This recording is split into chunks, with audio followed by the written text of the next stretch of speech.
안녕하십니까 변호사님. 안녕하세요. 법도사 옥변 정진의 옥성기 변호사입니다. 반갑습니다. 선생님, 저희가 이전 영상에서 유류분 반환 청구부터 상속까지 이제 변호사님께서 설명도 해주시고 말씀을 해주셨는데 상속세 듣다 보니까 제가 또 증여세에 관한 게 궁금해졌어요. 그리고 솔직히 얘기하면 저희 어머님이 결혼식 비용을 대주신다고 하셔서 증여세 줄일 수 있는 방법이 뭔지 좀 알아오라고 하셔서 제가 좀 여쭤보는 것도 있는데 단도직입적으로 제가 여쭤보겠습니다. 증여세 줄일 수 있는 방법 좀 알려주십시오. 네, 그 소위 말하는 절세하는 법에 대해서 물어보시는 것 같고요.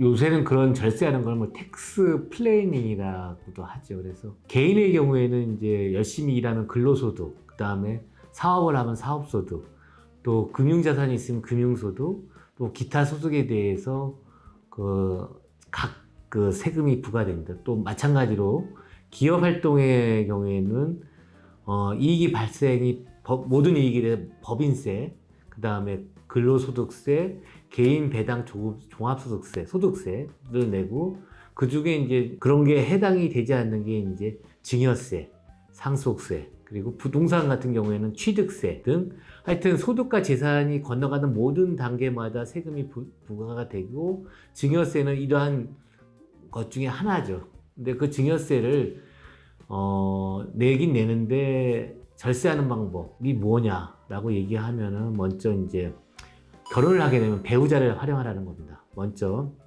그 부동산이나 금융 자산의 경우에는 그 균등 소유를 원칙을 해가지고 공유하는 거죠. 아파트 같은 경우에도 각자 단독으로 공유하는 게 아니라 부부 공동 명의로 해서 특히 일가구 일주택인 경우에는 공유하는 게 원칙이고요.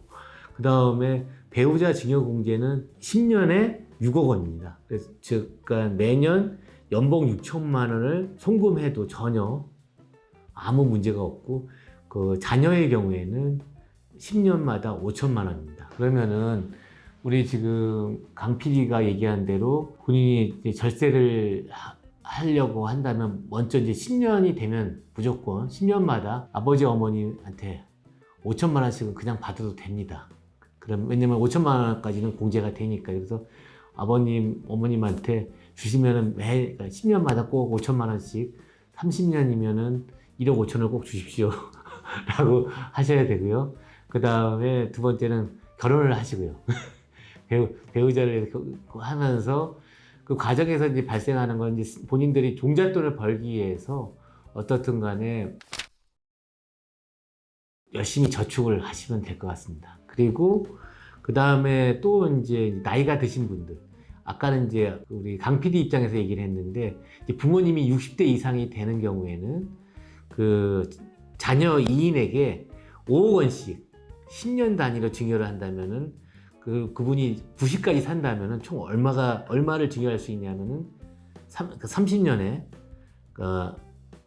약 40억. 그러니까 4번을 증여할 수 있지 않습니까? 4번을 증여할 수 있고 그 다음에 5억씩 해가지고 2인이면은 자식이 2명이면은 40억을 그 60대부터 5억 원씩 주면은 40억을 20% 이하의 낮은 증여세로, 증여세는 보통 20%거든요. 근데 그렇게 해서 증여를 할 수가 있습니다. 다만 그렇게마다 이제 10년마다 이렇게 증여를 하는데 10년 이내에 본인이 사망을 하면은 이 증여세 낸 거 외에도 이 증여한 금액은 상속 재산으로 합산이 됩니다. 그러니까 증여를 받고 증여세를 냈는데 10년 이내에 부모님이 갑작스럽게 돌아가시는 경우가 발생하면 상속세도 또 내야 한다. 네, 그렇습니다. 그리고 부모님이 60대가 넘으시면 90대까지는 자녀 2인을 기준으로 했을 때 40억까지 증여가 가능하고 그것에 대해서 20%보다 낮은 증여세로 증여를 할 수 있다. 그러니까 그 얘기는 뭐냐면은 제가 얘기하는 건 그러니까 아까도 방금 얘기했지만 텍스 플래닝처럼 해가지고 60서부터는 그렇게 10년마다 분산해가지고 증여를 하라는 거죠. 본인의 재산을 본인이 갖고 있는 60이 되면 이제 어느 정도 내가 벌 수 있는 재산이 정해져 있을 거 아닙니까? 그 재산을 자식들한테 주는 방법으로는 미리 갑자기 죽어가지고 할 게 아니라 60서부터 건강할 때부터 차곡차곡 합법적으로 증여세를 내면서 낼 수 있는 금액이 한 40억 정도 되고 그 40억에 대한 증여세는 그 20%밖에 안 된다. 보통 상속세는 많이 내는 거의 반 낸다고 보면 되거든요. 근데 증여세는 20%밖에 안 내는 거니까 절세가 된다는 거죠. 그러니까 변호사님이 앞에 말씀해 주셨던 텍스 플래닝, 그러니까 이 방법이 현명하게 텍스 플래닝 하는 방법 중 하나라는 말씀이시군요. 예. 네, 변호사님, 뭐 이번 시간은 솔직히 제 사리사욕을 조금 채우는 시간이 아니었나 싶기는 한데 저 말고도 다른 시청자분들도 많이 궁금해하셨을 거라고 생각을 하기 때문에 저는 제 사리사욕보다는 공익을 조금 채웠다라고 좀 판단을 해보도록 하겠습니다. 그래서 오늘도 좋은 답변 감사합니다. 예, 법도사 국변이었습니다. 감사합니다.